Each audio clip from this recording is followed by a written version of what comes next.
This contest is scheduled for one fall with a 90-minute time limit. This is the Raw Impact Unleashed. Please welcome to the sanctuary at this time, at a combined weight of 420 pounds, they're your co-hosts for the evening, hailing from Northern California and known worldwide, it's K-Double, Black Lightning, your boy Cole, and White Thunder. They are the perfect storm. Get ready to unleash the Raw Impact.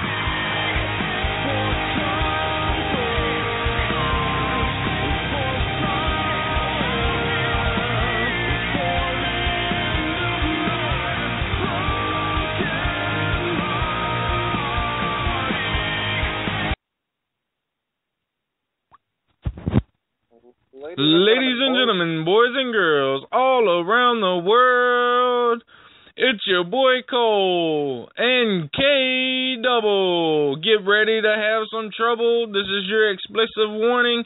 There may be vulgar violence and language and brief nudity. We don't know, but just in case, we're covering our asses. Alrighty then, enjoy the show.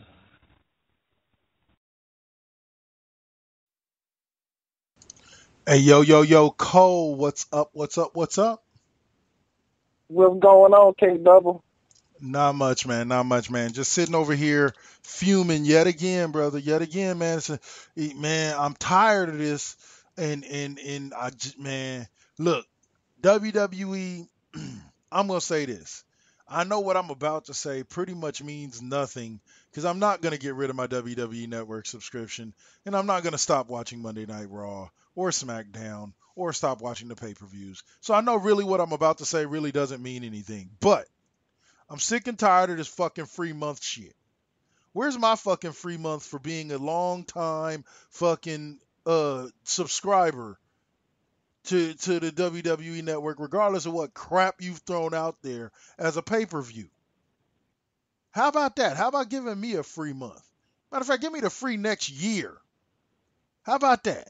Because y'all giving new people free. I know it's a ploy to get people to come in and sign up, but pretty much a lot of them are just signing up for that month and then canceling their subscription because they're not wrestling fans. How about instead of rewarding these idiots who just want to check out your channel for a month, how about you reward somebody who's been paying you $10 a month for the past damn near 2 years since you started the damn thing? All right. I just had to get that off my chest there, brother. Sorry. Like I said, man, let your subscription run out and then redo it, and you get a free month. I should do it, man. I should. But I do it. Like I said, every time that they go on and they talk about it on Raw or SmackDown or whatever, to me it's like a big FU to all the people who have been with WWE and spent their money on the WWE Network every fucking month for the past, what? That thing's been around since 2012, 2013, 2-3 years? Or 3-4 years, somewhere like that? 2014, I think, is when it launched. I'm not sure. 24, yeah. So 2 years, 2-3 years, yeah. So, that's all I'm saying. Reward the people that stuck with you, despite, like I said, some of the crap pay-per-views you put up.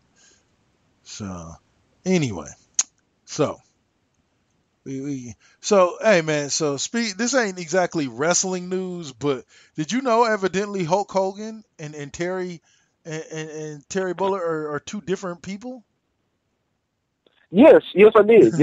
I knew that Terry Bollea was a different person than Hulk Hogan. Only because I seen both of their dicks, and one of them was 10 inches and one of them was 6. Oh, I'm sorry. If the Raw Impact Unleashed ever had a doing too much countdown, Hulk, you're number one on the list for that one. That was just savage. Oh. Yeah, we were talking about Hulk Hogan's penis, not Terry Bollea's penis, because my penis isn't 10 inches long. Yeah. How do you say that Like with a you're straight trying to face? say. How do you say that with a straight face? Real talk, like how? I don't. All the credit in the world to one Mr. Hulk Hogan, or Terry Bolla, whatever you calling yourself these days. I guess when you're trying to run from divorce alimony It's payments. It's Bollea. Bollea. Bollea. Bollea. Yeah, like Is that everybody like gets his last one. It's funny as hell. is that like a pimp named Slickback? You got to say the whole thing. Can't just call him Yeah. Slickback. Yep. Oh man. But yeah, man. Like, all right. So I don't know if you've read these stories, but I read a couple of articles that have suggested that the Roadblock pay-per-view was always planned. That they were planning on doing this, adding in this extra pay-per-view between what was it that happened last month? Payback and WrestleMania. But that part of the reason for this main event of Ambrose versus Triple H is there's rumors, once again, no speculation. Right now is claiming don't know nothing from insider. This is all reading through the blogosphere. That the reason why they set up Ambrose versus Triple H was to, if Reigns, that they're kind of like 50-50 about whether or not Reigns will actually heal from his non-storyline nose surgery in enough time to be in the main event at WrestleMania, that if they figure out that he can't be, that basically there's a slight chance that Ambrose may win the belt and go on to defend it against Brock Lesnar in the main event of WrestleMania. Yeah. I really don't know how I feel about that situation. Yeah. Only because I know Dean Ambrose can take the punishment. You know, right. He's proven that. You know, but it still feels like kind of like the John Cena 16 suplexes squat match type thing. Yeah. That Brock Lesnar would come out there and just destroy Dean Ambrose, and that would be it. You know, and Dean Ambrose, you know, would lose his title. You know, real quick like. And then we probably wouldn't see Dean Ambrose in that picture for a long time after that. You know, after, like, he'd have his rematch or whatever, and he'd do a little bit better, but not you know, anything to get the belt back.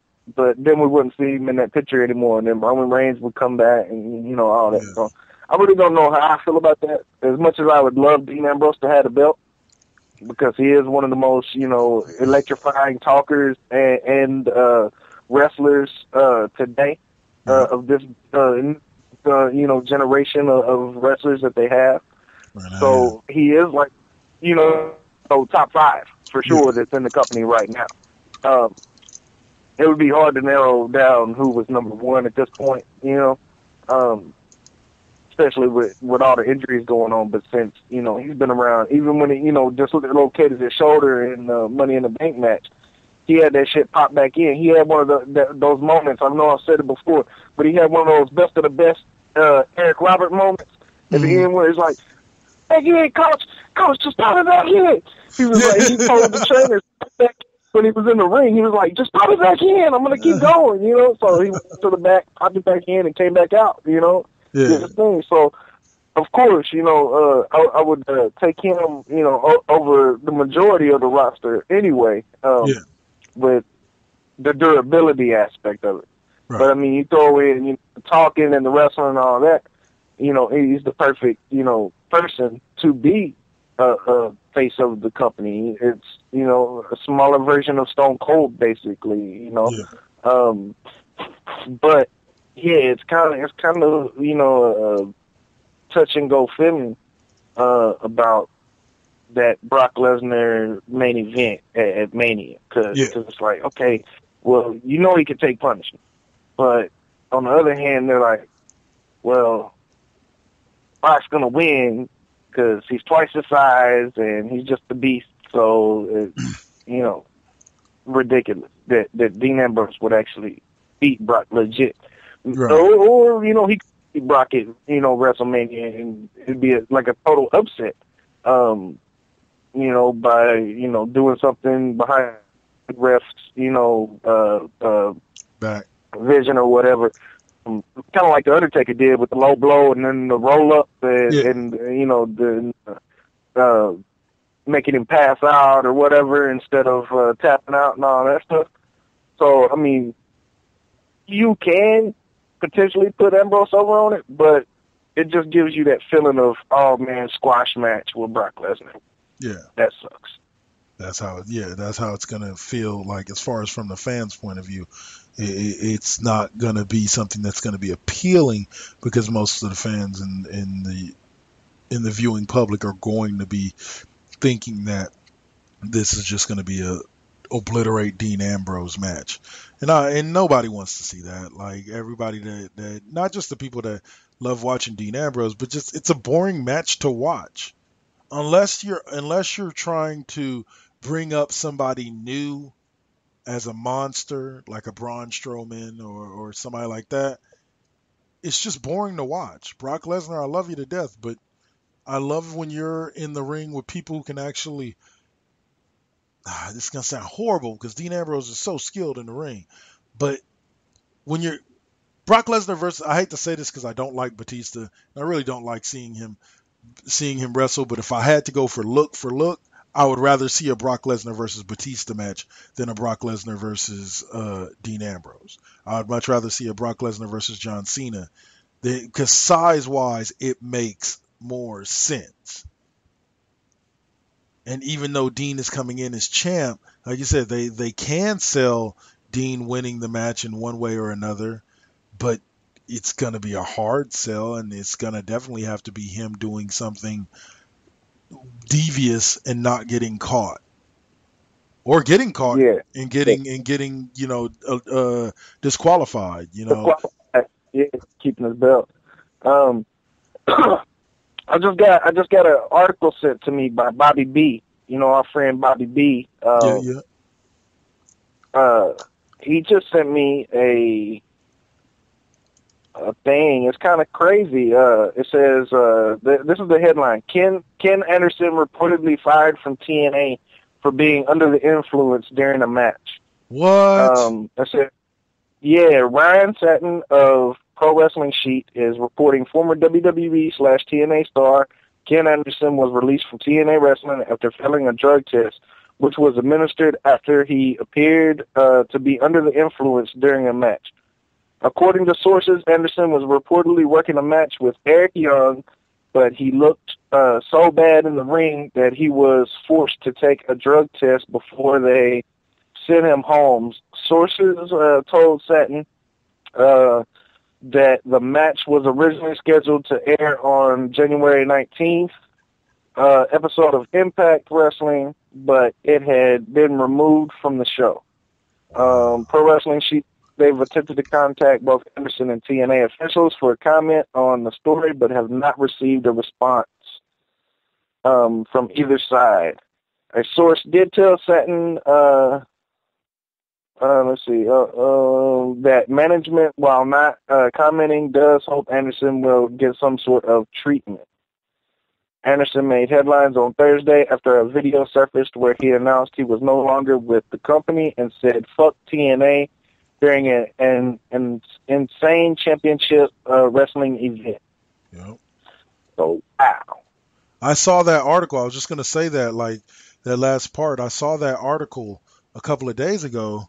Or no, was it yesterday or was it today? It might have been today. Well, yeah, with the video saying, like, with him saying F TNA, and wow, it was, I guess he is done with the company, but wow, him being under the influence while in a match.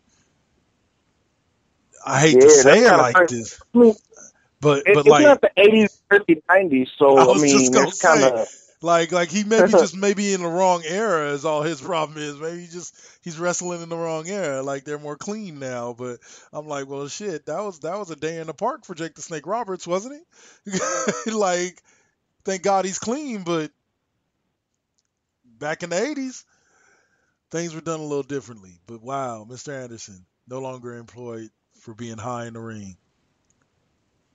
Wow. Yeah. I wonder what he popped for, because it couldn't have been weed.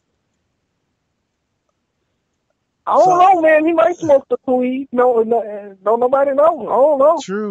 He might get high.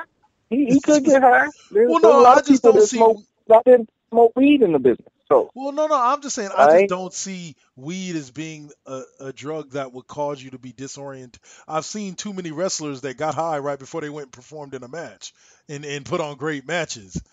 Like I know it's not a common thing, and a lot of people don't like it, but I've seen it before. And so it's just like, you know. I've been got high with wrestlers before they've done signings and wrestled in matches. I mean, it hasn't affected them any, but yeah, you know, when you think about under the influence of something, you're thinking about, you know, alcohol or pills, something like that, or a combination of the two. Especially if you're looking bad in the ring. We know Rob Van Dam smokes, you know, as much weed as possible. And gets high as much as possible or whatever, you know, and goes out there and performs better than, you know, most of any roster that he's on. Yep. And has done it for, you know, 20 years or so. So, you know, it ain't the weed. It was definitely something else. I'm pretty sure in the next couple of weeks or so, we'll get a legit, you know, story as to what's going on. Yeah, it'll leak. Especially anything coming out of TNA always leaks. I'm not even going to touch Kurt Angle's retirement tour is over now. Yeah. He finished his retirement tour this week against Bobby Lashley. Yeah, I heard they hugged each other and all that. Well, they did, and then Bobby Lashley fucked him up. Mm-hmm. And then McIntyre ran out. Drew McIntyre, Galloway, I think it is. Galloway, ran out and attempted to help Kurt, and got speared by Lashley. So it's setting up the Lashley Galloway feud. But there was an article that came out, I'd say end of February, I think. Like the last week of February, that came out with Kurt Angle saying, I'm not retiring, I'm taking a year off, but I'm done with TNA. Yeah. So what could that mean? That means he's taking a year off, he's going to chill with his family a little bit, he's going to recoup all the nicks and bumps and bruises that he's got, and then a possible return to WWE in some sort of capacity is what I'm thinking. I'm hoping. Because he's pretty much done everything in this business, and everywhere. Yep. Like he's been on the independent scene. He went, you know, to TNA. He went to Japan and became champion. He's been all over. So I mean, really, at this point, you know, he's almost 50. He's going to take a year off, see how his body feels, and if, you know, everything lines up right, hopefully we'll see him back in WWE for, you know, a short run, and then Hall of Fame over there and stuff. But yeah, for all the fans that think Kurt Angle's done, he's not. No, just to put that out there. Sorry about that. I had to take care of something real quick. What was the last part? I just said that for all the fans out there that think Kurt Angle is done, he's not. And thank God he's not. Like I said, I think Kurt's at this point looking, and I hate to say it like this because it sounds so cliche, but I think Kurt's looking for one last WrestleMania moment. I think he'll come back to WWE for one last little WrestleMania run, unless he feels he's got a couple years left in his body. But Kurt's what, 47 now? 48, I believe. I believe he's 48, almost 49. And his neck's already been broken once, and he's been through countless neck surgeries. So I'm pretty sure he's not too far away from the doctors telling him, look, dude, like, stop it with the bumping and call it a day in ring. So I can see him coming back to the WWE for a short stint. Having, like I said, having one last WrestleMania moment. and then calling it a day. Yeah, I definitely see that. And plus, I think he's at that point, at that bookend of his career. So he wants to basically, if he's got any ties with TNA, he's not gonna get inducted into the WWE Hall of Fame. Yeah. So he cuts ties with TNA. Then even if he doesn't come back to WWE, he'll get a WWE Hall of Fame induction. Yeah. So I think that was, one of the main things. Yeah. That I can see that. That he's like, all right, I finished up, with TNA. Did a lot in the 10 years I was here. It's time for me to take a break for a little bit, and then let's see what happens with WWE. Yeah. I think that's what's happening. And who knows? Who knows? Being stuck at home for a couple of months, realizing, hey, I actually want to get on the road again and do some things, and who knows? We might see him earlier than later returning to WWE. For a little bit longer of a run. That would be nice. Yeah. But yeah, that was a big thing this week that hit me. It was just like, man, Kurt Angle retired. Even though he's old, compared to the average wrestler. He's still better than the average wrestler. So, yeah, I'm on Team Angle. I want him to come back one more run, especially with the talent that they got now. He could have some great matches. Mm-hmm. A Seth Rollins Kurt Angle match, ooh, amazing. It would be straight fire. Yeah, Dean Ambrose Angle, Sami Zayn Angle, Kevin Owens Angle, Bray Wyatt Angle. I mean, there's a lot of not to mention, we could guys see that have that. We could see one of our favorite matches from TNA on the big stage. We could see Samoa Joe versus Kurt Angle. Samoa Joe versus Kurt Angle. AJ Styles versus Kurt Angle. Yep. I mean, the possibilities are endless. And they would all be great matches. Yep. 100%. Now, other big news, too, that broke this week. It was sort of big news, but WWE is going back to Orlando next year for the WrestleMania 33. I thought it was Ontario. Ontario, Canada? Yeah. Oh, wow. Yeah. Canada's a big wrestling country, man. Well, I know that. The Hearts are from Canada. That's the primary export there. But Anthony Christian and Chris Jericho and fucking Sami Zayn and Kevin Owens and fucking countless others. But yeah, I think it's Ontario, man. You might want to Google that right quick. It says WrestleMania 33 comes to Florida in 2017. Really? Yeah, it's at the Orlando Citrus Bowl. Could have said it said Ontario. They might have did the switcheroo on you, brother. Well, I'm wrong and right. What did he do? Hey, that's the first time that this didn't happen on this show. No,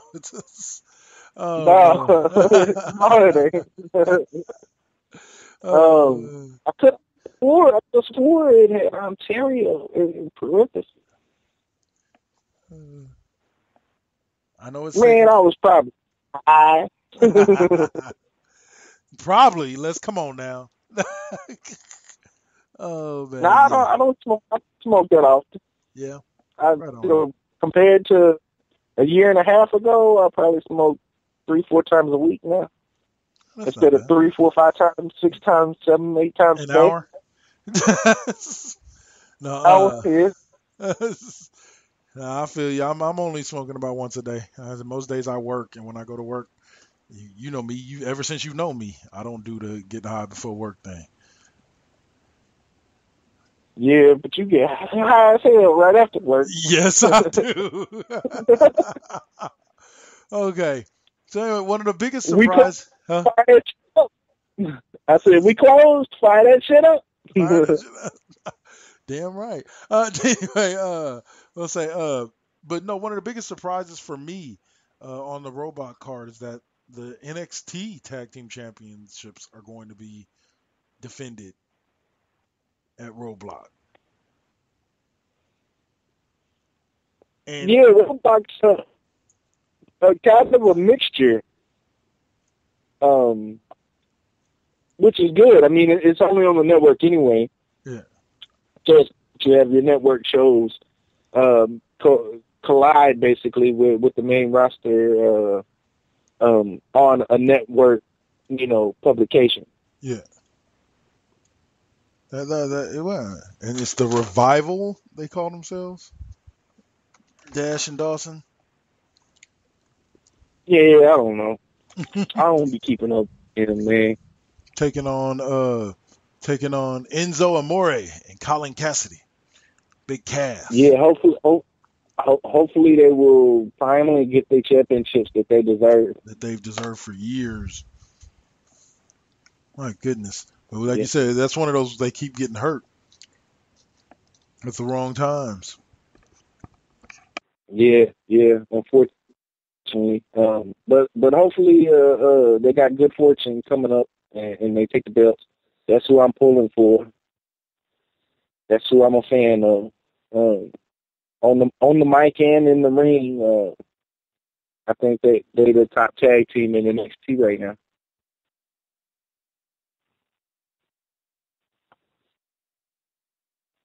Are you there? A lot of dead air. What the hell, buddy? You boys working off them too, shit? No.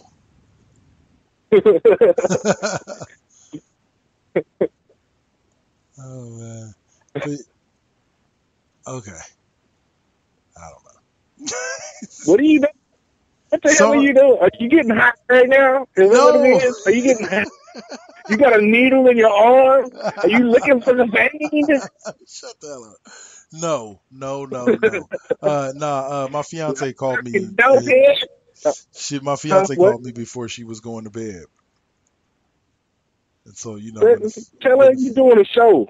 I did. She hung up on me. I was like, baby, I'm doing a show right now. And she's like, all right, click, okay.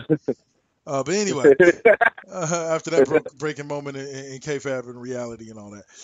Anyway, Shane O'Mac looked good this week on Monday Night Raw, beating up on some security guards.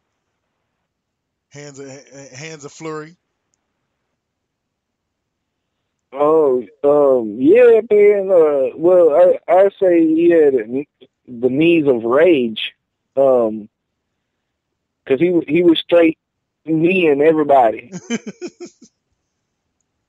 Let me grab your head and knee you in the face. Karate. Right, yeah, I still don't know about that Shane McMahon Undertaker thing. I'm hoping Shane McMahon pulls it out somehow, or they, mess with the match and like add somebody or something, that where Undertaker don't get beat by Shane, but Shane beats somebody, to win that match, something. I think we're going to see the Mean Street Posse return. I think we're going to see a half a DX return to all to help Shane McMahon beat the Undertaker and win control of Raw. Watch, you'll see all these fools start coming out of nowhere. Why would DX come out and help Shane? I don't know. Why they wouldn't? Why would Batman fight Superman? It happens, man. Shit happens, all right? they Triple H's boys.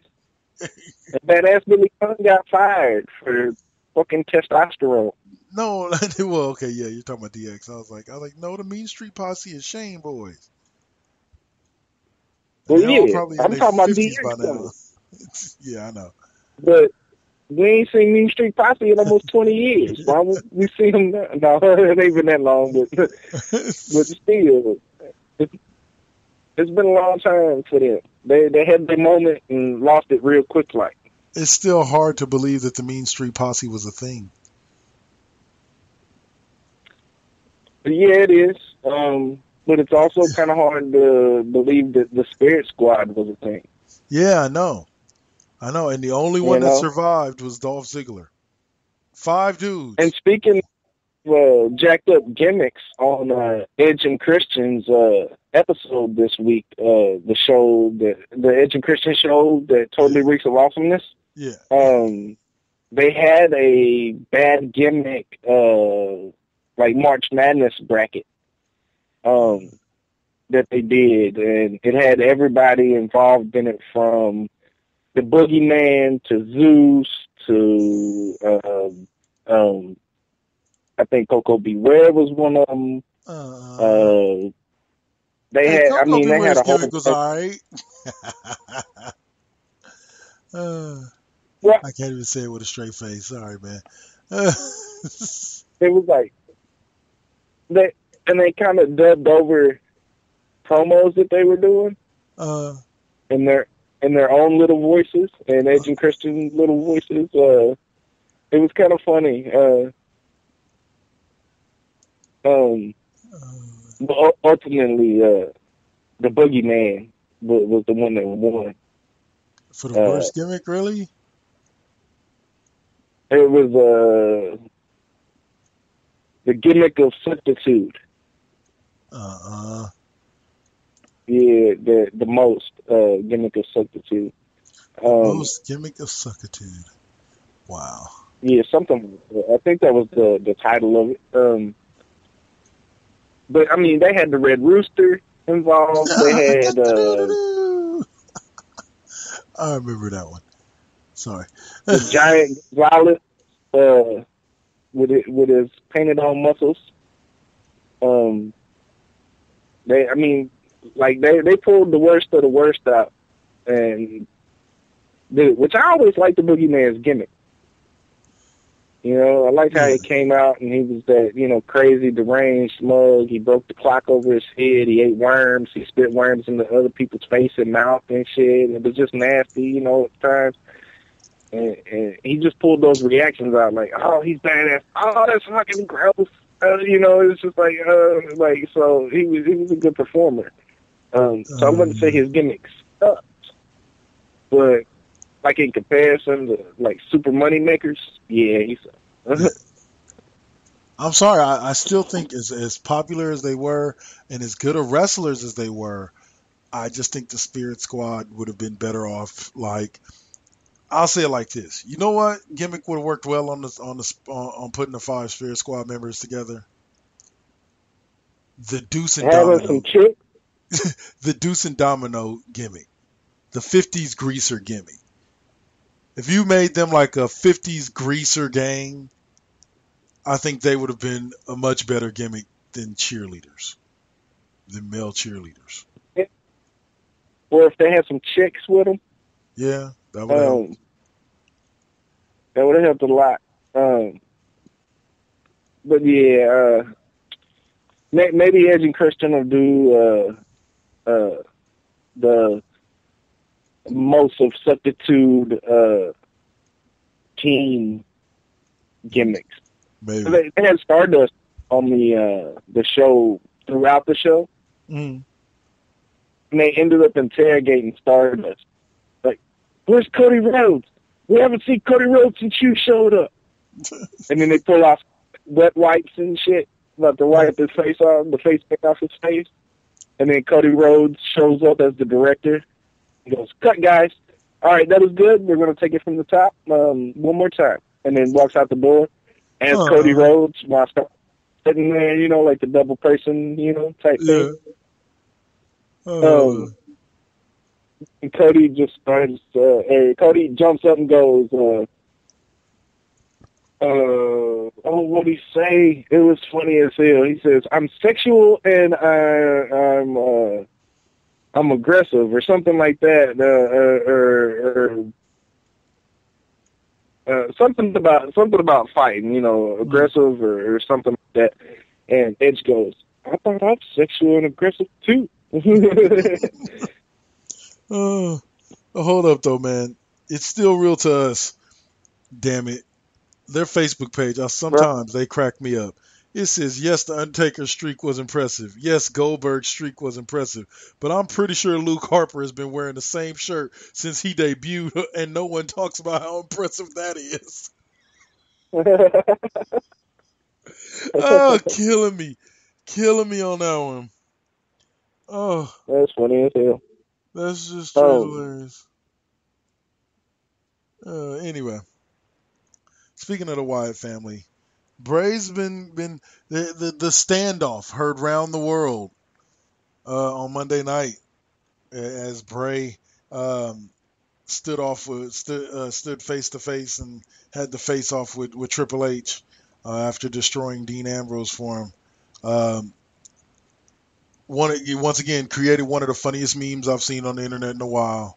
It wasn't really a meme. It was like a video thing, but it showed the two of them. It goes, this is how I felt when I saw this, showing Bray Wyatt and Triple H standing face to face, facing off, and all of a sudden it flipped over to the Shia LaBeouf inspirational video.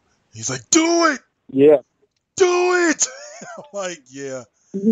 Yeah, I wouldn't mind seeing that, but yeah, that was another one that caught me off guard, had me dying. But yeah, like, I wouldn't mind seeing that. I don't know about anytime soon, but I wouldn't mind seeing the Cerebral Assassin get in the ring with the Eater of Worlds. That would be an impressive match.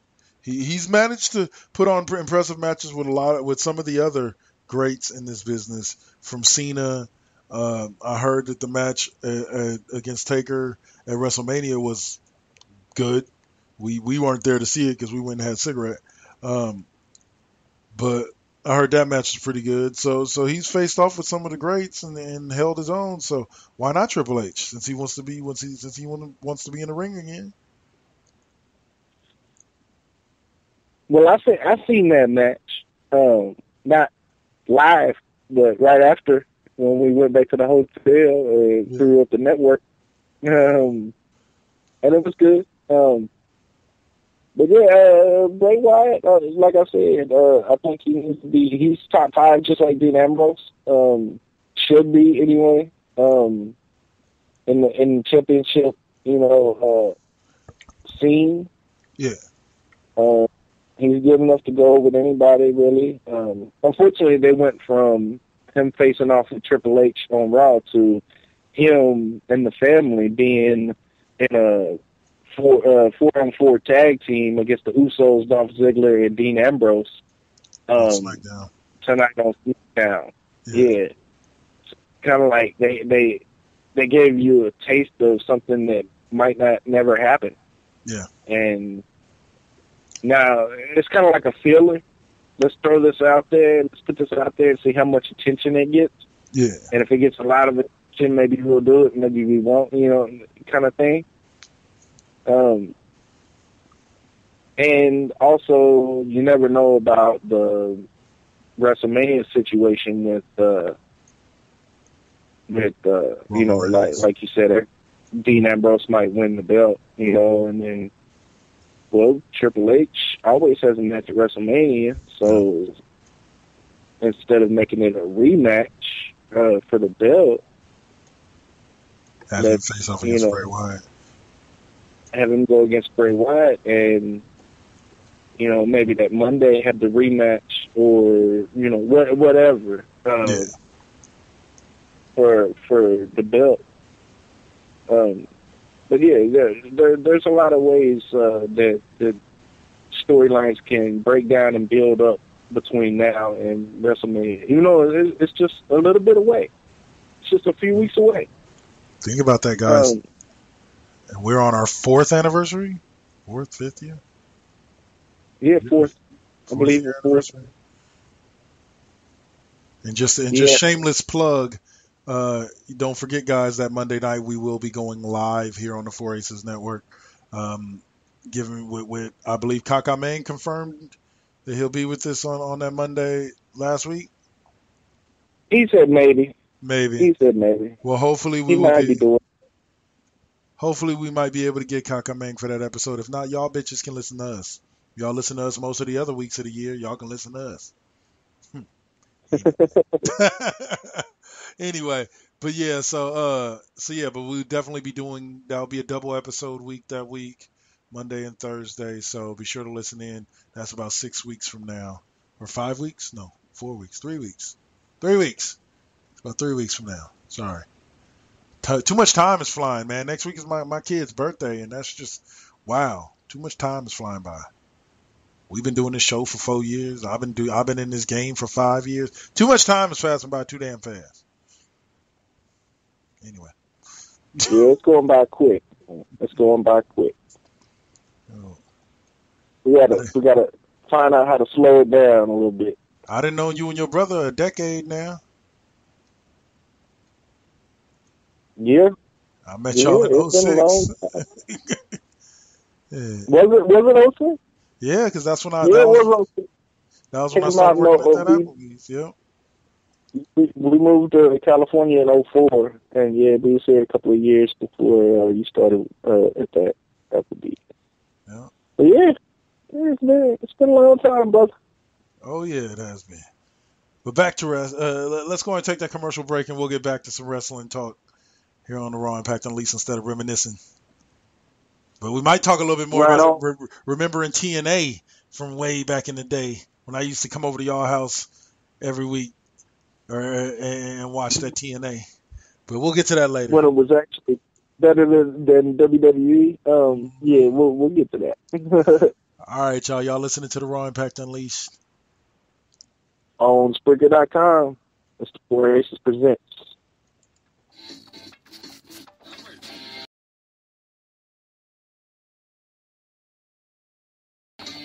Yo, what's up? It's your boy Cole from Planet of Cole and the Raw Impact Unleashed for Four Aces Presents. Now, I'm going to do a little rundown for the weekly shows we got coming up. Monday, we got Now vs. Then from 6 p.m. to 8 p.m. That's Pacific Standard Time. All of these are Pacific Standard Time. Tuesday, iRock Radio from 11:30 a.m. to 1:30 p.m. Also Tuesday, The Sidebar, 9 p.m. to 11 p.m. Wednesday, Hip Talk Radio from 5 p.m. to 7 p.m. Also on Wednesday, we got Now vs. Then West from 9 p.m. to 12 a.m. Getting a little late for y'all peeps on the East Coast. Now Thursday, we got the Raw Impact Unleashed with yours truly and Kevin Kendrick, Double K. That's from 8 p.m. to 9:30 p.m. So y'all check out our weekly shows and holla at your boy. Take it easy.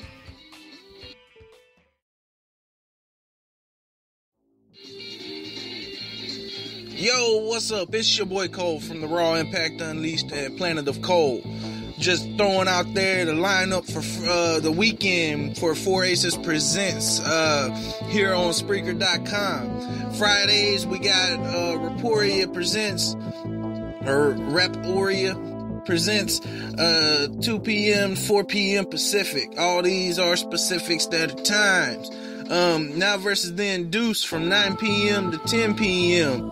That is going to be a monthly show. We also have Revolving Door Fridays with K Double's Classroom or Double K's Classroom. Also splitting it up with Planet of Cole. Those shows are from 8 p.m. to 9 p.m. Saturday we got WTF from 5 p.m. to 6 p.m.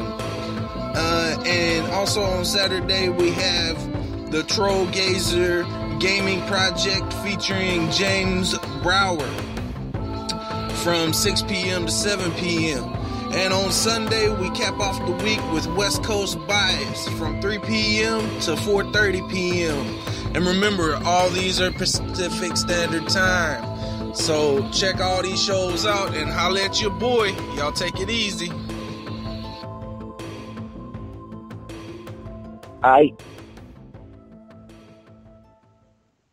All right, guys, and we're back. Talking more wrestling here. Man. And it's 1980s promo time. He's Black Lightning. I'm Big Thunder. Together with a perfect storm. Watch out, meat team. It's getting cloudy. That was my horrible lightning impression there. It works, though. It works. It was like 1950s throwback. Oh, man. Yeah, man. You went too far for the lightning. Yeah, that'd be Dusty Rhodes over there in the corner telling us that, huh? Yeah, right. Don't do the lightning. Don't do the lightning. Oh, you know, baby, we can do without that lightning. Oh, man. Try it. That was good. Try it this time without the lightning. Oh, man, what an honor it would have if I had ever at any point in my life decided I wanted to be a pro wrestler. What an honor it would have been to ever be in the presence of Dusty Rhodes. That's just an amazing man in every aspect of the business as one former guest on the show would say. Yeah, I've seen him live. I think once in Memphis, that was it. Yeah. I was a little bitty. But never got to hang out or talk to him or anything. Which is a shame. Because, like you said, it would have been great. But I know a lot of people that have and heard lots of stories of how cool he was, so I'll take their word over anybody else's. Mm-hmm. Like I said, those people, we've been told on multiple occasions exactly how cool of a man he is. But speaking of that, WWE, I got to take a different angle on it. As much as I'm happy about all the people that are getting into the WWE Hall of Fame this year, from the fabulous Freebirds, Big Boss Man has now been added, and who else? Godfather, and of course Sting. I've heard too many complaints calling this basically the what's left Hall of Fame class. That they've already inducted all of the good people, and that this is just basically what's left. Well, I don't see Sting first and foremost as a what's left. I think he should have been inducted into the Hall of Fame. I see him as about time. He should have been inducted a while back, and is just now getting inducted.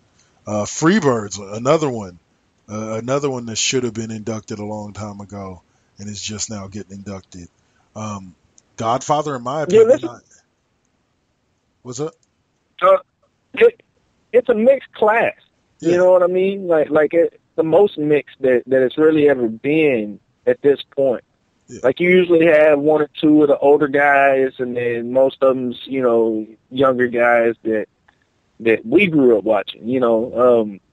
But this one's it's really bi-generational, basically kind of gap there, because by the time I was a kid watching wrestling, the Freebirds had done, had their run and all that, and I only knew Michael P.S. Hayes as Michael P.S. Hayes.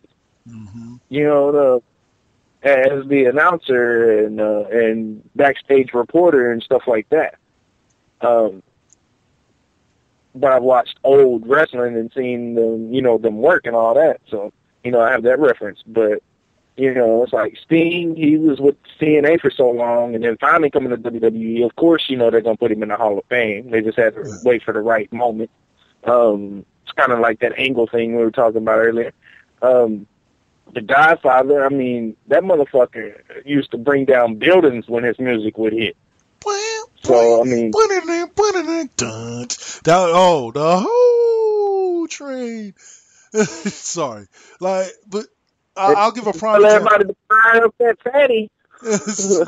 I'll say it like this. It's the big... There was one moment that stands out to me with the Godfather. I was actually at a live show, and I remember finding out later on that the woman that Big Show ran off with, the hoe that Big Show ran off with, was actually his wife. But that Godfather came out with the hoe train, came out to face Big Show, and he went through that gimmick for a while where he always offered the hose to his opponent instead of fighting. He's like, take this, and Big Show picked one of the hoes up and threw her over his shoulder and walked off with her. And I just never will forget that. Because it made me really realize once again exactly how big the Big Show actually is. Because sometimes when you sit on the second or third deck, when you go to a live wrestling event and you see the Big Show, you're like, wow, he's not really that big. But then you go or you sit on the first floor or you sit like just barely down on the second deck and you really get to see him at that good angle where you really get to realize when you see him standing next to a Batista and he's like head and shoulders above the dude, you begin to really realize that's a big motherfucker. Yeah. I didn't think the Godfather was really, a super huge guy until I fucking met that fool and was looking up. My neck was hurting. Yes. I was like, damn, you was a big motherfucker. But then again, I met Scott Steiner, and we the same height. Scott Steiner's just wide. He's really, huge. Really wide. He's fucking huge. He's got veins bigger than most of my muscles. But yeah, I was like, damn, he's short. Oh shit! Like there was, I keep forgetting which one it is, but there's an actor that's like that too. It's either Ving Rhames or Michael Clarke Duncan, where he looked hella big in all the movies that he did, but when you met him, like dude was only like 5'11", like 5'10", 5'11". Like, but he looked like he was like 6'5" in a lot of shit that he did. That might have been Ving Rhames because I know Michael Clarke Duncan was over 6 foot. He was really a big guy. He went face to face with The Rock, and they were about the same height, and The Rock's 6'4". Wow, that would be a in the Scorpion King. Man, and speaking of that, I was watching. I watched the Graham Norton show, right? It's a British chat show, talk show. And he had The Rock on. I was watching that one, right? And he goes to The Rock. He asked The Rock if he ever, laid anybody out while doing a movie, like a miscue. And he was like, yeah, there was this stuntman one time that I threw an elbow and ended up catching him and knocking him out, and I ended up buying him a $20,000 Rolex, apologizing and all that. And I was like, you just lied, Rock. The Rock lied. Uh-oh. Because it wasn't a stunt. It wasn't a stunt man. It was Michael Clarke Duncan, and it was when they were filming the Scorpion King, and he threw the elbow and he didn't knock Michael Clarke Duncan out. He knocked him down. And it's on the Scorpion King DVD, the special feature. Oh, Rock, behind the scenes and they're talking and stuff. So I was like, Rock, you lying. You lying motherfucker. Maybe because Michael Clarke Duncan passed away, you don't want to tell the story. But you know what the story is, and I know the story because I heard the story from you and him on the DVD. The Rock was like, yeah, I knocked him out. And then it flashes over to Michael Clarke Duncan and he goes, he knocked me down, not out. That no shit though, but man, I'll say it. The Rock, the man needs to come back for a little bit. Another small run would be nice. And just he doesn't even come back as the general manager of Raw. Let when Shane McMahon takes control of Raw, let Shane McMahon bring back The Rock as like his as the dude that he works with. It's like his special enforcer. Like The Rock can go beat people up from time to time, have a match here and there. And really all he got to do is just beat her on Mondays and stand next to Shane. The corporate Rock comes back. Yeah. No, can't do it. Oh, that sucks. I wouldn't mind the small Rock run, but not as a GM or anything like that. Yeah. Well, you know, he got all his stuff with the new movies and everything that he can't be wrestling, which is why he ain't wrestling. Well, when you're making $20 million a movie, of course you're gonna fucking keep making movies. True. Very, very true. Now, speaking of I did see a viral video the other day. I think his name's Paul Logan. He does a lot of funny videos. And they were doing like a fire scene or a beach scene with an ambulance or something like that. Mm-hmm. And Paul Logan was like, "Hey, it's my boy Dwayne. What's up?" He's like, "Yo, what's up, Paul?" He goes, "So, Dwayne, you ready for our scene?" And The Rock's like, "We don't have a scene together. You're about to shoot a scene. You only have one line in it." He's like, "Oh, The Rock's funny as hell. He's always joking around. Bye, guys." Like that on the thing. I was like, "Oh, yeah. Man. That is one funny. He was on. Paul Logan was on one of the Truth commercials, the big business commercial, where he's like, "Only smoke at parties though," and he does the splits. And that's him, huh? That's Paul Logan. Fist pumping? That's okay. And then I think it shows him in the shower getting showered with cash, and big business be like, and getting showered in cash. Mm-hmm. Yeah, but money. Yeah, I know which one you're talking about. Yeah. Now, okay, so I'm rewatching Raw right now, and I'm just now got to the New Day versus Y2AJ, and okay, now they promised a big swerve. I'll say this: I didn't expect that. There was one fan theory running around that AJ was going to turn on Chris Jericho. Allowing him to bring up, allowing Finn Balor to make his main roster debut, and for them to begin to form the Balor Club or the Bullet, whatever they're calling it, the formation of the Bullet Club in WWE. But as we saw on Monday night, it was Y2J that turned on AJ.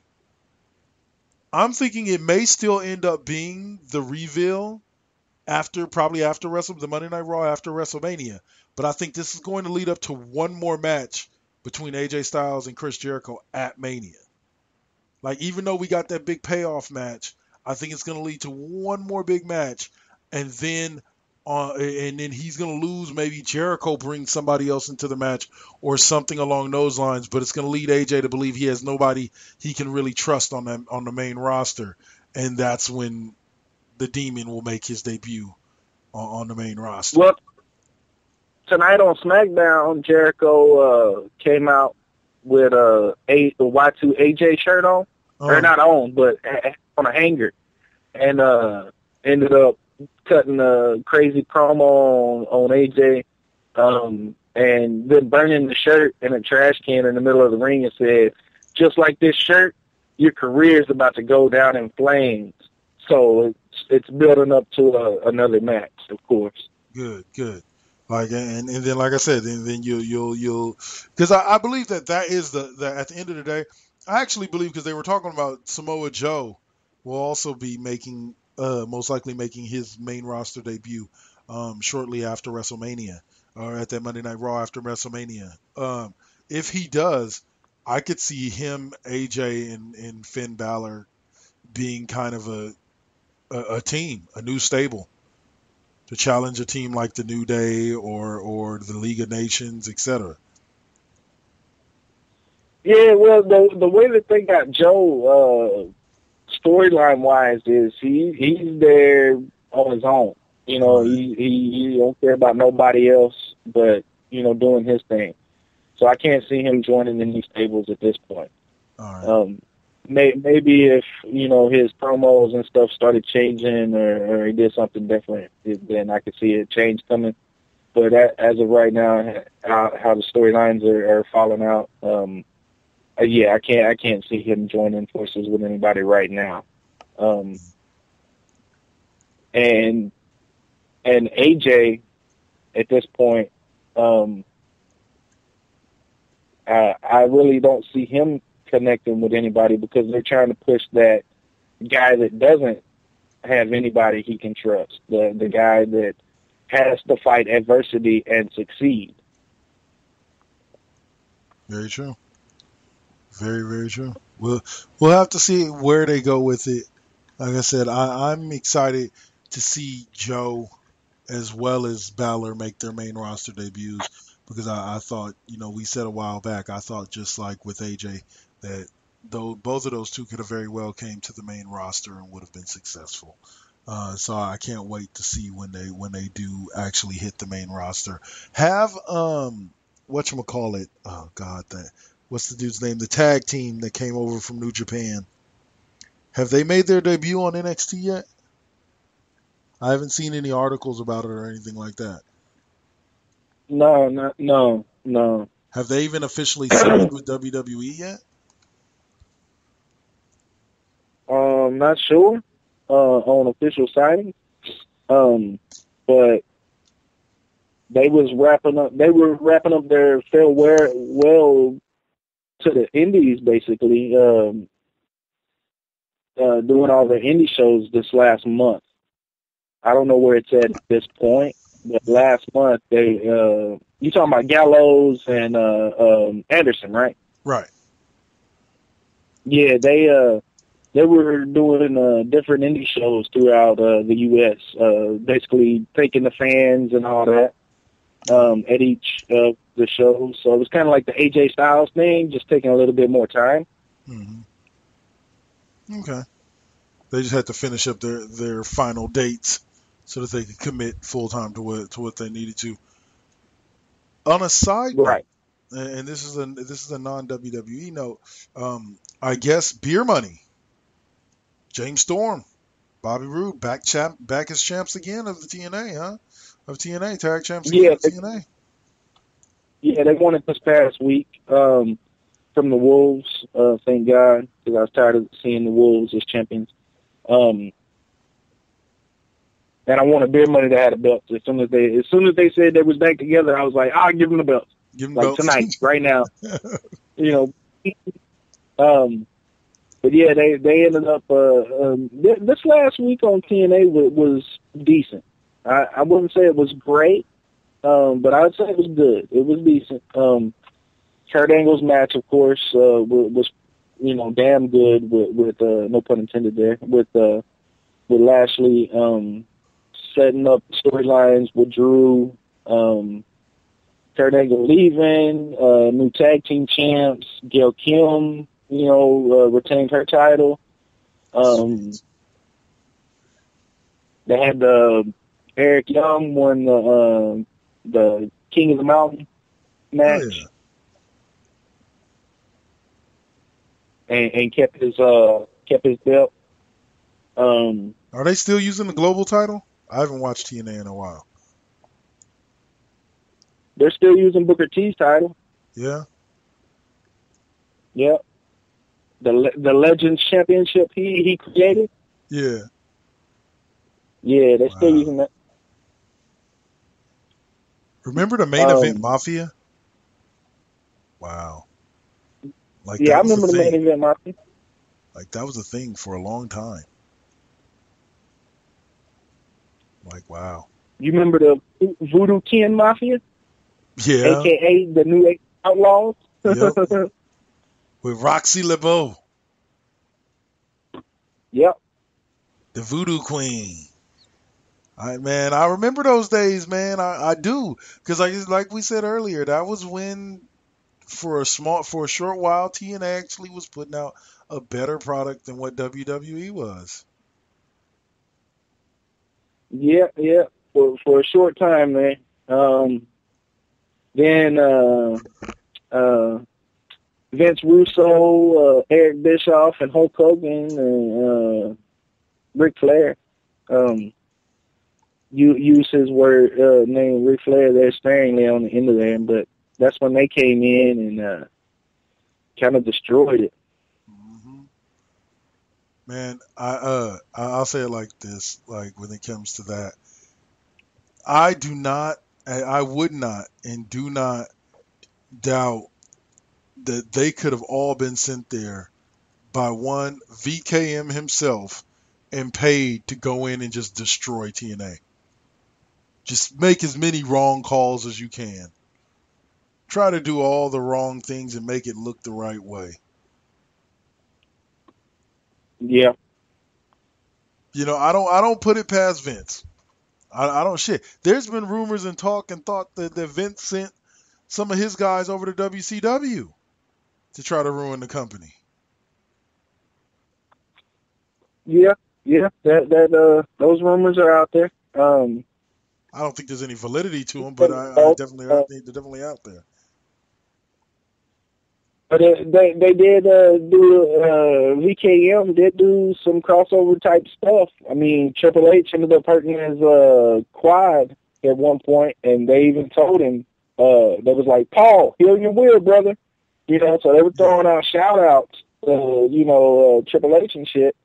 WWE basically, and having Voodoo King Mafia being Vincent Kennedy McMahon's initials, with EKM. So I mean, they did a lot of things that was like, hey, look, we're promoting the other guys even though we're here. We still have ties. Despite us not having contracts, we still have ties. Right. Yeah. But back then, man, I can say it like this. I've told the story a couple of different times in regards to how I first found out about TNA. I honestly, to be real with you, until you and Jay introduced me to TNA, I had zero clue that they really existed, that they were even on the map. Like, I watched WWE, I watched Monday Night Raw and SmackDown, and that was it. Yeah, I mean, I'm pretty sure I'd have been like you if I wasn't a block away from the insane asylum, the fairgrounds there where it was going on. If I wasn't there, I wouldn't have known about it. You know what I mean? Like if I was in Arkansas where I grew up or out here, I wouldn't have probably known as quickly as I did. But the gas station being across the street from my house, we give out, if you got a full tank of gas, if you filled up, give you free tickets to the show, in which they always had leftover tickets. Yeah. On the day of the show or the night of the show. So I go over there and I get a couple of Swisher Sweets and get a couple of tickets. Oh yeah. Ooh. So I go roll my yeah. I didn't smoke weed in Tennessee. I didn't break the law. And then I go watch wrestling. Right down the street from my house. It was awesome. It was great. And what is cool is Chris Masters was like, "Hey Cole, you met Abyss?" And I was like, "Yeah, I met Abyss. It was 12 years ago, in Nashville." I was like, he probably don't remember. He goes, "No, he don't remember. Go meet him." So I went and shook his hand, and he ended up coming up to the hotel. We were all staying in the same hotel, but we ended up all converging at my hotel room, and ended up kicking for a while. And I just sat back and listened to Chris and Abyss talk about the business, basically. Chris, right? Abyss was talking about, TNA and how good they treated him and all that. And, I was just like, cool, man. Y'all have y'all's conversation. I'm sitting here chilling with y'all. I'm cool. I ain't got no words to say because I ain't really in the business, so I'm just going to listen and soak in as much as I can. Mm-hmm. Very, very well thought out plan. No, but I'll say I can say this, that TNA, I never watched TNA before I watched it with y'all, but I had heard of TNA from back in the day when they were charging the $9.99 every week to buy the pay-per-views. Like that's when that I had heard about, and I remember hearing about it and thinking to myself, why the f am I gonna pay $9.99 every week just to watch this show? Like, is it really that good? I remember thinking that to myself. Like, $10 a week, really? You want my money that bad? You must be really struggling.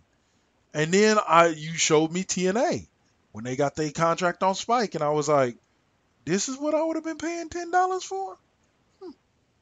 Maybe I should have. Except it was way better, I think, when it was the pay-per-views, because they would go all out for the pay-per-views, instead of, I'm not saying that the boys didn't go all out, at the weekly shows or whatever anyway. Yeah. But just because it was a pay-per-view, you got to see a little bit more than what you would normally see. But TNA had that reputation to, total nonstop action. It was, really TNA. It wasn't Impact Wrestling.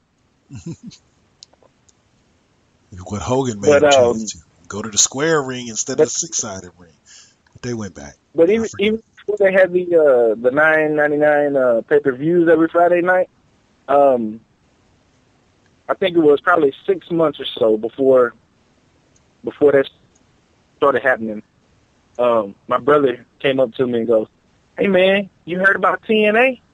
I'm like, "TNA, Tits and Ass, or Tess and Albert?" And he was like, "Nah, this new promotion that Jeff Jarrett has started."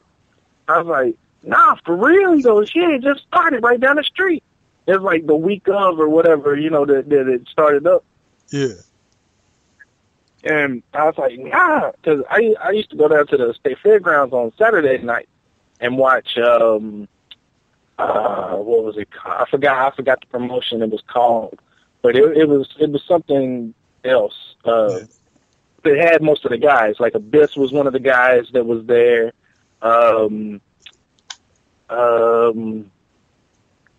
I want to say James Storm was one of those guys that was doing the state fairground shows. It was like half of their roster was half of the TNA roster when it first started, like the originals. And it was just like, really? Wow. And then Friday nights was the pay-per-view night. When they started that, you had Friday nights was a pay-per-view, and then Saturday nights at the same place. Not in the same building, but at the same place. Because when they did the Saturday nights at the fairgrounds, it wasn't in a building. Okay. It was kind of out.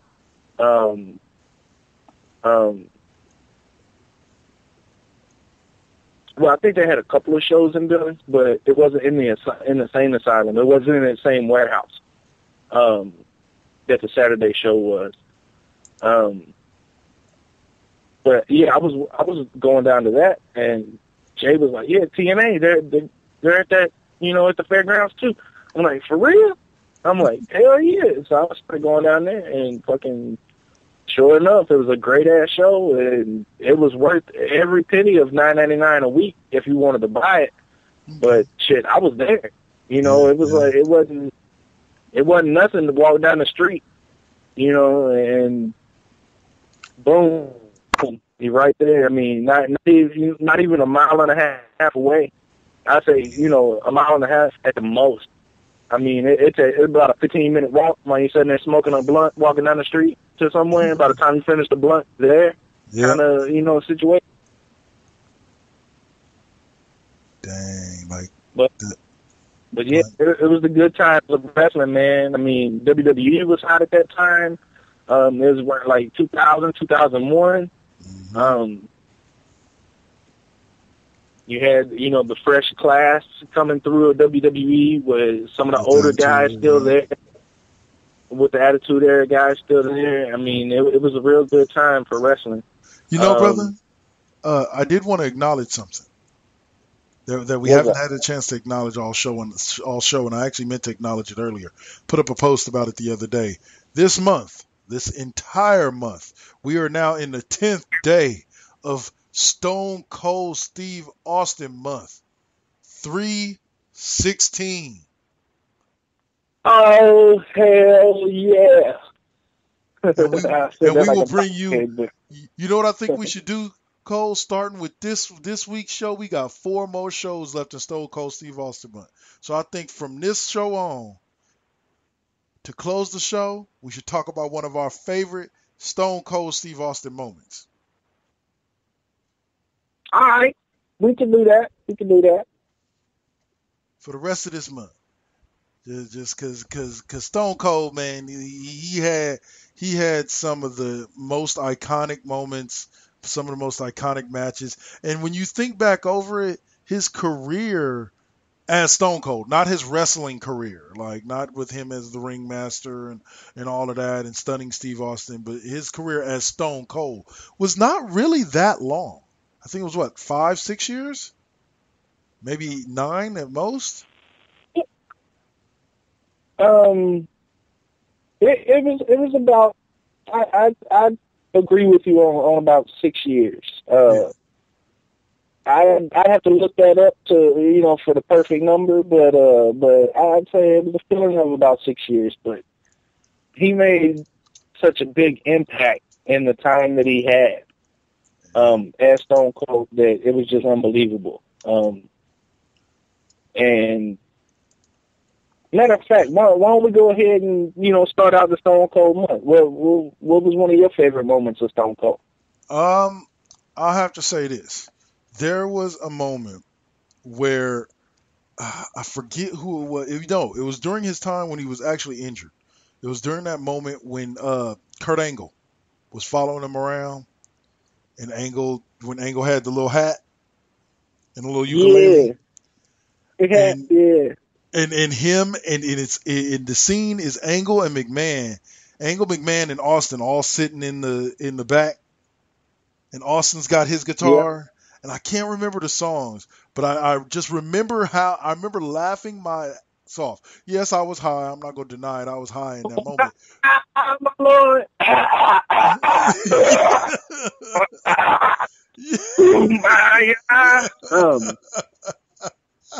Yeah. I remember. I don't know why, but Angle just solidified the moment for me with the little fucking hat on his head and that goofy ass look on his face, and he had like a ukulele too at one point, didn't he? Yes, he did. See, this is what we talk about when we talked a long time ago about things like when Daniel Bryan went down with the championship, how they could have made it work. How they really could have had him backstage and doing things and being involved, but without necessarily being involved in ring. And it made for some great TV. But what about yourself, brother? What are one of your favorite Stone Cold moments? Well, my all-time, I'll start with my all-time favorite Stone Cold moment and work my way down. Only because this happened off air. It was in Nashville, Tennessee.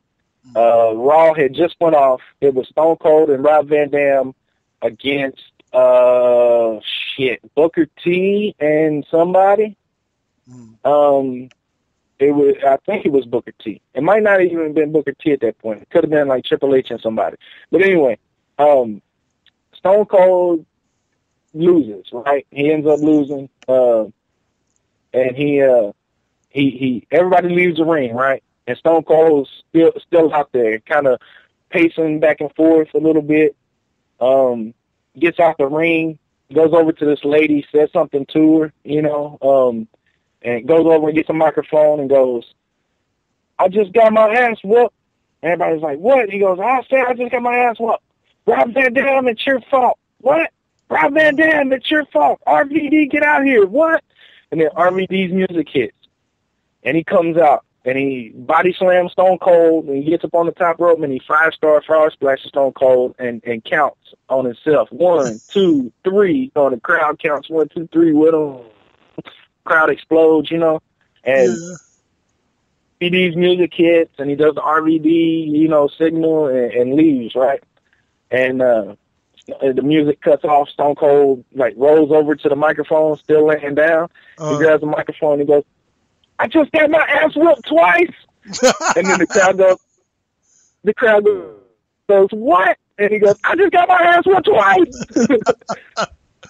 And he goes, Rob Van Dam, get your ass back out of here. I'm not done with you. And the music hits, and Rob Van Dam comes back. You know, the crowd pops again, and Rob Van Dam comes out on stage, and the music cuts off, and Stone Cold goes, never mind. And Rob Van Dam does the RVD motion and leaves again. And Stone Cold gets up and goes, he goes, I'm tired of all your fans coming here talking about y'all job ain't nothing and y'all only work for like 20 minutes and blah, blah, blah. And, you know, I can't stand people that think their job's better than my job. My job is the greatest job. What do you do for a living, sir? And he's like, I'm a truck driver.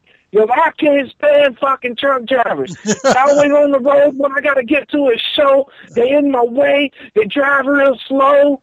And, you know, just like ripping into the truck driver guy, right? Yeah. And he goes and it's kind of a long interpretation of it, but this is kind of like play-by-play.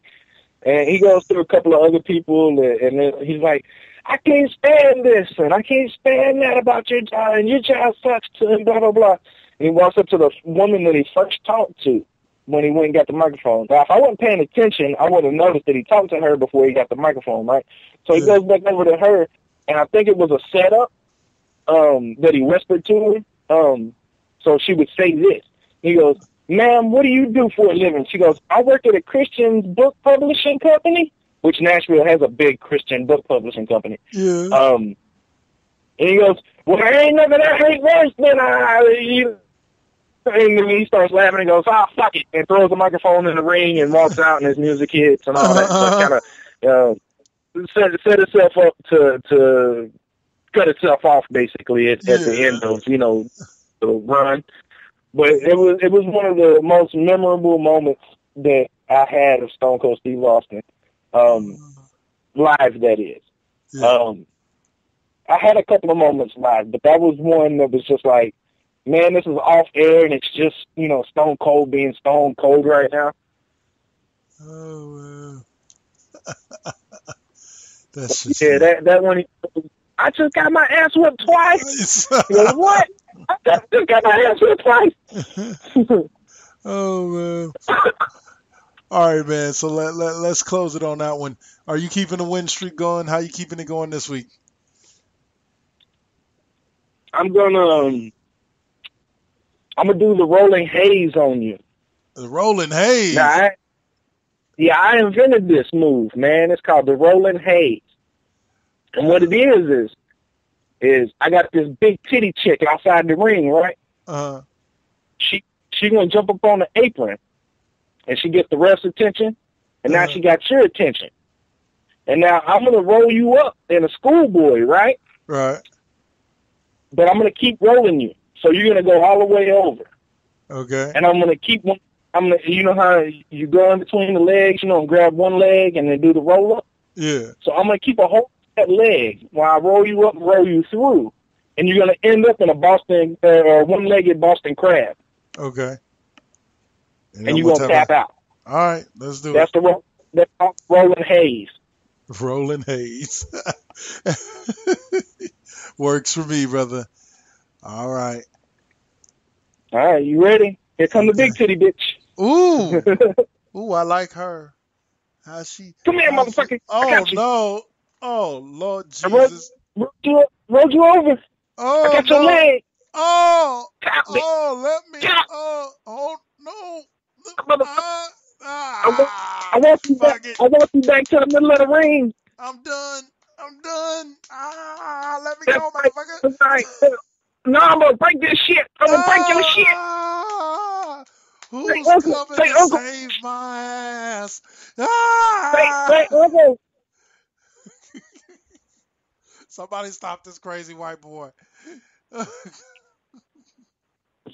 I spurred everybody to get to this goddamn ring. The big titty bitch out the ring. I stole her ass too. I don't care. Oh, you put her in a different submission move. A chokehold with my dick. Uh-oh. Dun, dun, dun. Anyway, as Terry Hogan would say, yeah. Anyway. Bollea. Terry Bollea. I know, but he's Hulk Hogan too. Okay. No, he's not.